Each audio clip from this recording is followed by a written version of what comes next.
అప్పట్లో జైనులు జీవ సంబంధమైన తినేవాళ్ళు కాదు. నెయ్యి తినం మేము. నెయ్యికి సబ్స్టిట్యూట్ ఏంటి?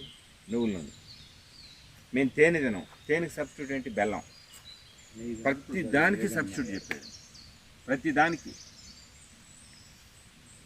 చరక సంహిత అని బుక్ ఉంటుంది, అది మీరు చూస్తే ఒక 150 పేజీలు, 150 కాదు 500 పేజీలు.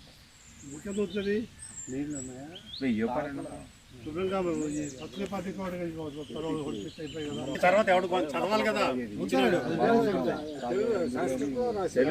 తెలుగులోకి అనువాదం వచ్చింది. దాంట్లో ఏ సబ్జెక్ట్స్ ఉంటాయి?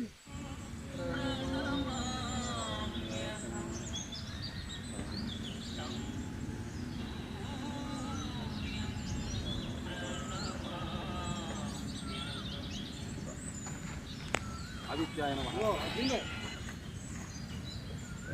సూర్యాయ నమః, సూర్యనారాయణ, సూర్యాయ నమః, సూర్యగాయత్రి.